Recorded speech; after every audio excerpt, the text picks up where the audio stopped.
আসসালামু আলাইকুম রহমতুল্লাহি বারাকাতুহু বিসমিল্লাহির রহমানির রহিম। এই মুহূর্তে বাংলাদেশ সহ বিশ্বের অগণিত দর্শক শ্রোতা যে প্রান্তে বসে আপনারা বাংলা ভিশন দেখছেন, আমি এইচ.এম. বরকতুল্লাহ আপনাদের সকলকে জানাচ্ছি শুভেচ্ছা এবং অভিনন্দন। মহান স্রষ্টা আল্লাহ তাআলার দরবারে বিনীতভাবে শুকরিয়া আদায় করছি আলহামদুলিল্লাহ। বিশ্বনবী জনাবে মুহাম্মদ রাসূলুল্লাহ সাল্লাল্লাহু আলাইহি ওয়াসাল্লামের প্রতি দরুদ এবং সালাম প্রেরণ করেই শুরু করছি আজকের পরিবেশনা। প্রিয় দর্শক, আপনারা দেখছেন বিআরবি নিবেদিত আলোকিত কাফেলা, powered by BRB hospitals limited. প্রিয় দর্শক, আজ আমরা মক্কা থেকে প্রায় ১২০ কিলোমিটার দূরে তায়েফের দিকে রওনা হয়েছি, যেখানে বিশ্বের সর্বকালের সর্বযুগের সর্বশ্রেষ্ঠ মহামানব, শোষিত নির্যাতিত নিপীড়িত মানবতার মুক্তির দেশারী হযরত মুহাম্মদ রাসূলুল্লাহ সাল্লাল্লাহু আলাইহি ওয়াসাল্লাম মানবতার কল্যাণের জন্য, মুক্তির জন্য, শান্তির জন্য, দ্বীনের দাওয়াত দেওয়ার জন্য তায়েফবাসীদের কাছে গিয়েছিলেন। আজ আপনাদেরকে আমরা রাসূল সাল্লাল্লাহু আলাইহি ওয়াসাল্লামের স্মৃতি বিজড়িত ঐতিহাসিক এই তায়েফ নিয়েই আমাদের আজকের আলোকিত কাফেলার মাধ্যমে আমরা জানাবার চেষ্টা করব ইনশাআল্লাহ। মক্কায় রাসূলুল্লাহ সাল্লাল্লাহু আলাইহি ওয়াসাল্লাম দাওয়াতের কাজ সম্প্রসারণ করেন। ইসলামের শাশ্বত বাণী প্রচার করতে গিয়ে মক্কায় নানামুখী বাধা সৃষ্টি হলে তিনি দৃষ্টি দেন তায়েফের দিকে। সেখানকার সাকিফ গোত্রের মানুষের কাছে বুক ভরা আশা নিয়ে যান, যেন তারা ইসলামের সুশীতল ছায়ায় আশ্রয় গ্রহণ করে। কিন্তু যা পান তা ছিল কঠোর প্রত্যাখ্যান, পাথরের আঘাত এবং গভীর একাকিত্ব। এই যাত্রা শুধু একটি ঘটনা নয়, বরং ধৈর্য, রহমত এবং ঈমানের এক অসামান্য পাঠ। বিআরবি নিবেদিত আলোকিত কাফেলায় আপনাদের সকলকে আমন্ত্রণ জানাচ্ছি। এ পর্যায়ে আমরা চলে এসেছি তায়েফের ঐতিহাসিক জায়গায়, এমন একটি জায়গায় যেখানে বিশ্বনবী সাল্লাল্লাহু আলাইহি ওয়াসাল্লাম দ্বীনের দাওয়াত দিচ্ছিলেন। এমনি একটি প্রেক্ষাপটে এই জায়গায় বসা ছিলেন তখন কাফেরেরা একটি বিশাল বড় পাথর, এই পাথরটি এনে উপর থেকে তারা রসুলের দিকে নিক্ষেপ করেছিল, যাতে রসুল দুনিয়া থেকে বিদায় নিয়ে চলে যান। আস্তাগফিরুল্লাহ। সেই পাথর আল্লাহর কুদরতে রসুলের মাথার উপরে না পড়ে সেখানেই আটকে গিয়েছিল। এটি একটা বিশাল একটা মুজিজা, আল্লাহর পক্ষ থেকে রসুলকে রক্ষাকারী সেই পাথর। আসুন আমরা সেই পাথরটি দেখার জন্য আমরা সামনে এগিয়ে যাই। প্রিয় দর্শক, এই যে এখানে রসুল সাল্লাল্লাহু আলাইহি ওয়াসাল্লাম বসা ছিলেন এবং অন্যদেরকে কিছু নসিহা করতেছিলেন, তো কাফেরেরা চতুর্দিক থেকে এসে পিছন দিক থেকে কাফেরেরা এসেছিল। এসে এখানে ওই যে পাথরটি দেখতে পাচ্ছেন, সেই পাথরটি এখনো পর্যন্ত ওইভাবেই রয়েছে, সেই আজ থেকে ১৫০০ বছর পূর্বের সেই পাথরটি। প্রিয় দর্শক, আপনারা দেখছেন, আসুন আসলে ইসলামকে আল্লাহ তাআলা রক্ষা করবেন। এতক্ষণ তায়েফের বিভিন্ন দৃশ্য দেখলাম, এখন যে পর্যায়ে আমরা আছি সেটি হচ্ছে যে রাসূল সাল্লাল্লাহু আলাইহি ওয়াসাল্লামকে যেখান থেকে পাথর মেরে, বড় একটি পাথর এতক্ষণ আপনারা দেখলেন, ওই পাথরটি আসলে এইখানেই, ওই পাথরটি দিয়ে রাসূল সাল্লাল্লাহু আলাইহি ওয়াসাল্লামকে চাপা মেরে দুনিয়া থেকে বিদায় করার চেষ্টা করেছিল, কিন্তু আল্লাহর কুদরত তাকে রক্ষা করেছিল এবং রাসূল সাল্লাল্লাহু আলাইহি ওয়াসাল্লাম বেঁচে গিয়েছিলেন আলহামদুলিল্লাহ। প্রিয় দর্শক, এর পাশেই রয়েছে একটি মসজিদ। আপনারা জানেন রাসূল করিম সাল্লাল্লাহু আলাইহি ওয়াসাল্লাম এই মসজিদে সালাত আদায় করতেন এবং কথিত আছে যে একটি বুড়ি রাসূল সাল্লাল্লাহু আলাইহি ওয়াসাল্লামের পায়ে কাঁটা দিয়েছিল, সেই কাঁটায় রাসূল সাল্লাল্লাহু আলাইহি ওয়াসাল্লামকে দিয়েই যাচ্ছিল প্রতি ওয়াক্তে। এটা আমরা শুনে আসছি, এটা যদিও কথিত কথা, এ কথার কোনো বাস্তব ইতিহাস আসলে নেই, কিন্তু তারপরেও রাসূল সাল্লাল্লাহু আলাইহি ওয়াসাল্লামের যে বাস্তব শিক্ষা, তিনি যে এত মহানুভব ছিলেন, সেটির প্রকাশ ঘটে এই ঘটনা থেকে। যে একদিন রাসূল করিম সাল্লাল্লাহু আলাইহি ওয়াসাল্লাম দেখলেন যে বুড়ি আর নাই, কাটাও আর দিচ্ছে না কেউ। তখন রাসূল সাল্লাল্লাহু আলাইহি ওয়াসাল্লাম খোঁজ নিলেন বুড়িটি কোথায় আছে। তখন তিনি গিয়ে বুড়ির খোঁজ নিয়ে জানতে পারলেন যে বুড়ি অসুস্থ। বুড়ির কাছে গেলেন, তখন বুড়ি দেখা গেল যে অসুস্থ অবস্থায় সে বিছানায় শুয়ে রয়েছে। তখন রাসূল সাল্লাল্লাহু আলাইহি ওয়াসাল্লামকে দেখে বুড়ি আশ্চর্য হয়ে গেল যে এই যদি হয় রসুলের চরিত্র, এই যদি হয় আদর্শ, তাহলে সেই রসুল আপনি আমাকে পড়িয়ে দেন লা ইলাহা ইল্লাল্লাহ মুহাম্মাদুর রাসূলুল্লাহ। বুড়ি কলেমা পড়ে মুসলমান হয়ে গেলেন। এই সেই ঐতিহাসিক একটি জায়গা হিসেবে বিবেচিত আছে বলে কথিত বর্ণনা পাওয়া যায়। আমরা সেই ঘটনা দেখার জন্য আসি, শুধু আমরা নয়, বিভিন্ন দূর দূরান্তর থেকে মানুষেরা আসে। রসুলের সেই উদারতা, ভালোবাসার দৃষ্টান্তগুলো যেন আজও পর্যন্ত কালের সাক্ষ্য বহন করে এখানে রয়েছে। মানুষেরা দেখছে, যুগ যুগ ধরে দেখবে আশা করছি, এবং রসুলের আদর্শ গ্রহণ করে দুনিয়ার মানুষ ইসলাম কবুল করবে এবং সারা বিশ্বব্যাপী ইসলামের আলো ছড়িয়ে যাবে। আমরাও ইসলামের সুশীতল ছায়াতলে আশ্রয় গ্রহণ করি এবং মানুষকে ইসলামের আলোয় উদ্ভাসিত করি। এই হোক আমাদের সকলের প্রত্যাশা। ফল ফসলের প্রাচুর্য ও সম্পদের বিবেচনায় তায়েফ ছিল মক্কার পর আরবের দ্বিতীয় গুরুত্বপূর্ণ শহর। পবিত্র কোরআনুল কারিমে তায়েফ ও মক্কার ব্যাপারে ইরশাদ হয়েছে। তারা বলে, এই কোরআন কেন অবতীর্ণ হলো না দুই জনপদের কোনো প্রতিপত্তিশালী ব্যক্তির ওপর? এই শহর ছিল বিখ্যাত প্রতিমা লাত এর পূজা অর্চনার কেন্দ্র, যেখানে নিয়মিত তীর্থযাত্রীরা আসতো।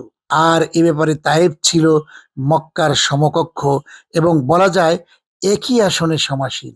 এছাড়া তায়েফের লোকেরা স্থাবর সম্পত্তি ও ভূসম্পত্তির মালিক ছিল। তাদের ছিল বড় বড় বাগ বাগিচা ও ক্ষেত খামার।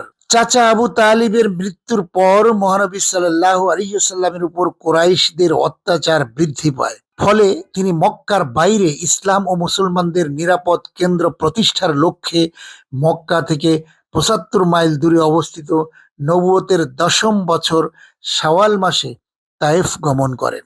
তার সঙ্গে ছিলেন আজাদকৃত গোলাম ও পালক পুত্র জায়েদ ইবনে হারিসা রাদিয়াল্লাহু আনহু। তায়েফে ১০ দিন তিনি গোপনে প্রকাশ্যে একাকী ও সামগ্রিকভাবে দাওয়াত দেন। তিনি বাজারে দাঁড়িয়ে কোরআন তিলাওয়াত করেন এবং ইসলাম ও মুসলমানের পক্ষে তাদের সাহায্য সহযোগিতা কামনা করেন। মক্কা ছিল তখন আগুনের চুল্লির মতো।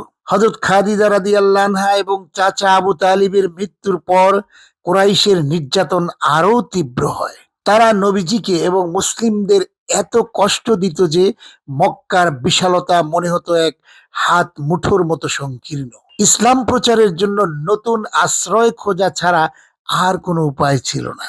তাই নবীজি সাল্লাল্লাহু আলাইহি ওয়াসাল্লাম শাওয়াল মাসে নবুয়তের ১০ম সালে তায়েফ যাত্রা করেন। সঙ্গে ছিলেন একমাত্র জায়েদ ইবনে হারিসা রাদিয়াল্লাহু আনহু। তায়েফে পৌঁছে তিনি ১০ দিন অবস্থান করেন।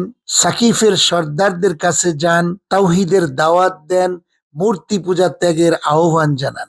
আশা ছিল এই শক্তিশালী গোত্র ইসলামকে আশ্রয় দেবে, মক্কার নির্যাতন রক্ষা করবে। কিন্তু যা ঘটলো তা ছিল হতাশার চূড়ান্ত বাস্তবতা। সাকিফের ৩ সর্দার আব্দি আলিল, মাসউদ এবং হাবিব বিন উমাইরের কাছে নবীজি যান। তারা ছিলেন গোত্রের প্রধান।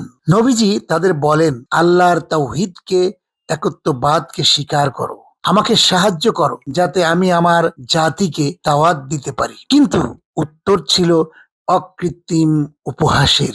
একজন বললেন, যদি আল্লাহ তাআলা তোমাকে নবী হিসেবে পাঠিয়ে থাকেন তাহলে কাবার পর্দা ছিঁড়ে ফেলুন। আরেকজন বললেন, আল্লাহ কি তোমাকে ছাড়া কাউকে নবী হিসেবে পাঠাতে পারেননি? তৃতীয় ব্যক্তি, যিনি সবচেয়ে বুদ্ধিমান বলে মনে হয়েছিল, বললেন, যদি তুমি সত্যিকারের রসুল হও তাহলে তোমার সঙ্গে কথা বলা বিপজ্জনক, আর যদি মিথ্যাবাদী হও তাহলে আমাদের সঙ্গে কথা বলার যোগ্য তুমি নও।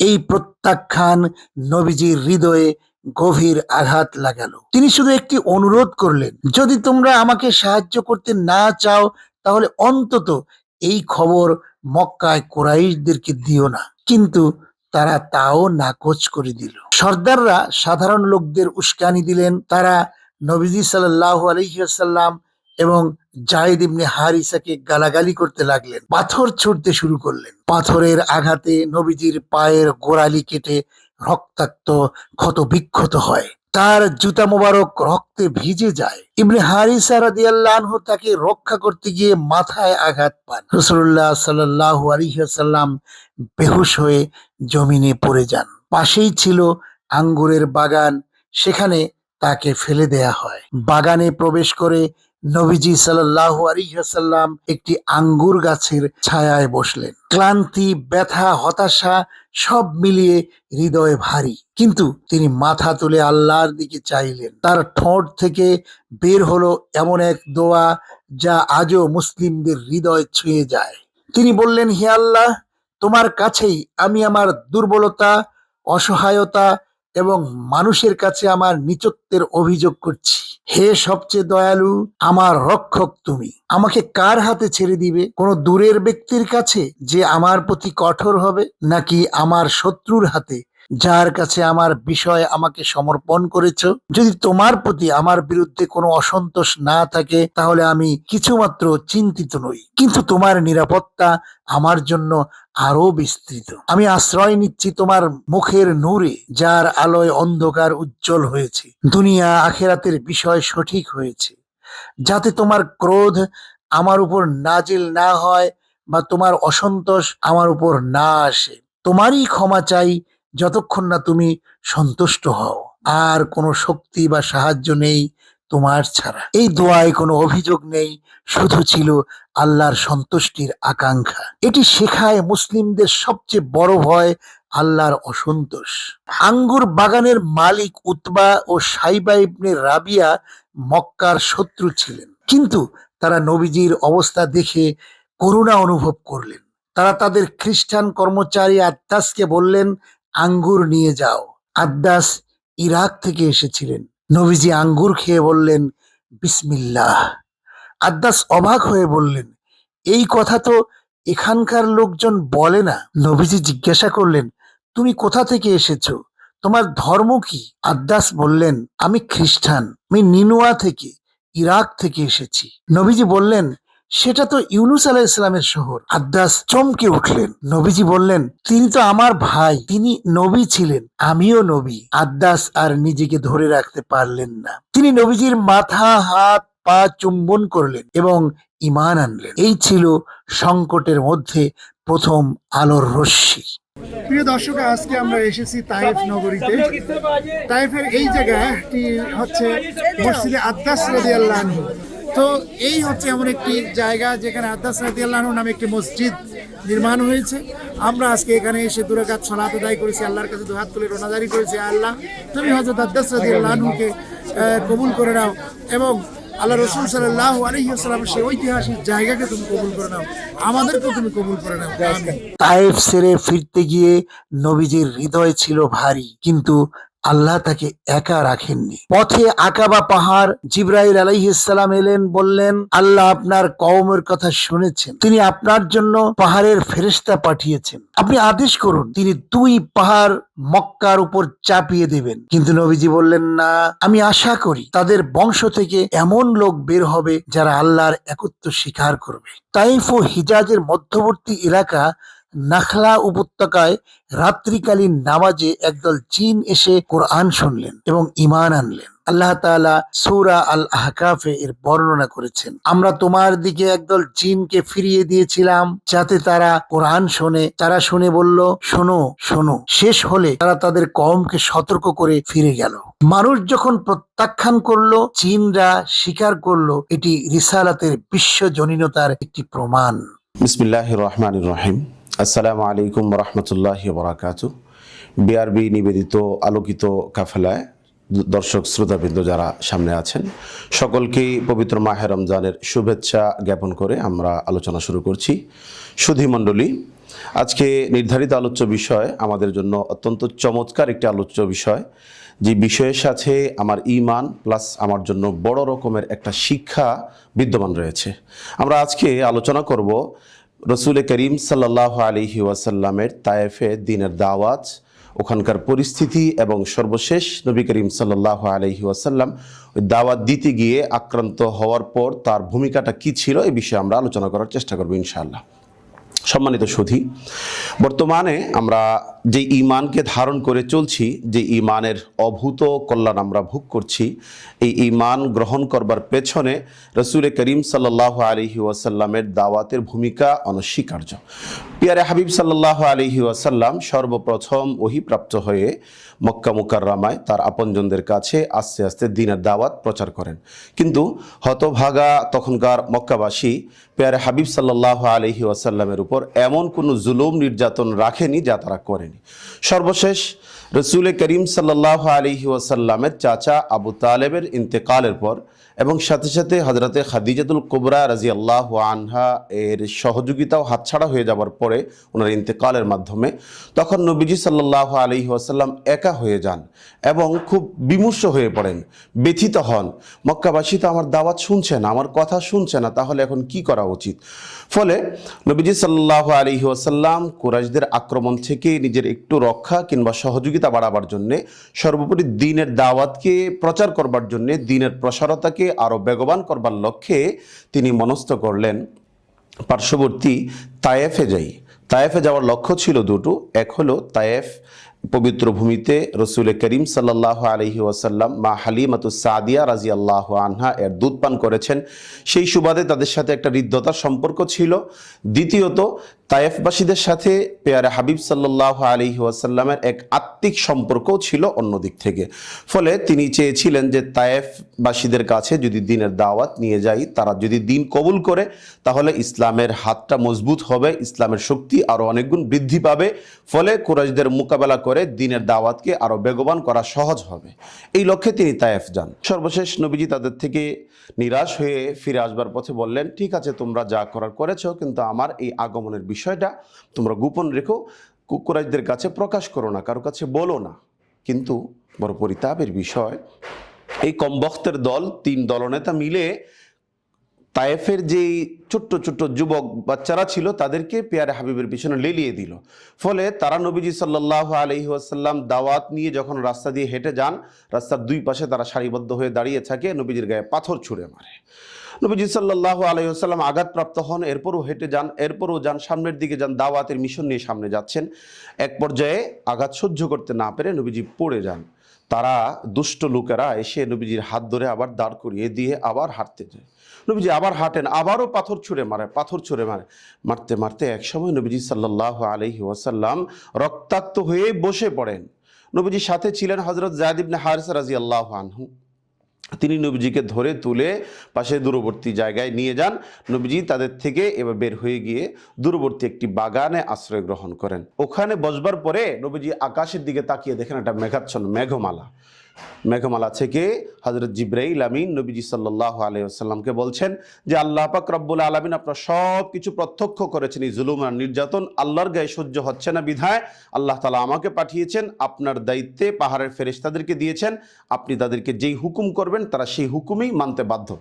নবীজি সাল্লাল্লাহু আলাইহি ওয়াসাল্লামের কাছে পাহাড়ের ফেরেশতারা এসে বললেন, হুকুম করেন, যদি আপনি বলেন তাহলে আমরা 2 পাশের পাহাড়কে চাপা দিয়ে এদেরকে ধ্বংস করে দিব। পেয়ারে হাবিব সাল্লাল্লাহু আলাইহি ওয়াসাল্লাম বললেন যে না, আমি এটা করতে পারি না, বল আরজু আন তাখরুজাল্লাহ সুবহানাহু ওয়া তাআলা মিন আসলাবিকুম ওয়া হুমুল মুমিনুন, বরং আমি আশা করি এমনটা যে আল্লাহ পাক রব্বুল আলামিন তাদের বংশ থেকে এমন ব্যক্তি বের করবে যারা আল্লাহকে আল্লাহ বলে জানবে, যারা আল্লাহকে আল্লাহ বলে বিশ্বাস করবে, দ্বীনের পথে উঠে আসবে।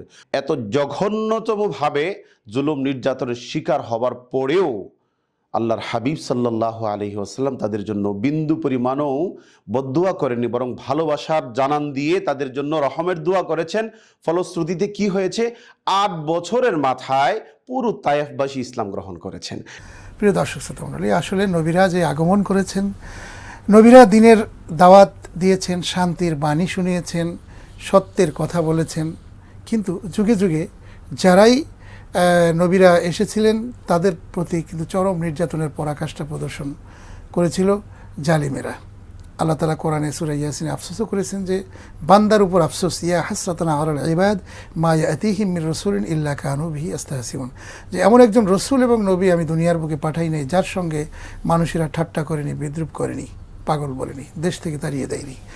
তো আসুন আমরা সেই জালিমদের অনুসারী হব না, আমরা হব শান্তির পথের অনুসারী, তাহলেই আমরা মুক্তি পেয়ে যাব, জাহান্নাম থেকে মুক্ত হব। আল্লাহ তাআলা আমাদের সবাইকে কবুল করুক, সেই প্রত্যাশায় বিআরবি নিবেদিত আলোকিত কাফেলা powered by BRB hospitals limited শেষ করছি। এ পর্যন্তই আজকে। আল্লাহ হাফেজ, আসসালামু আলাইকুম ওয়া রাহমাতুল্লাহি ওয়া বারাকাতুহু।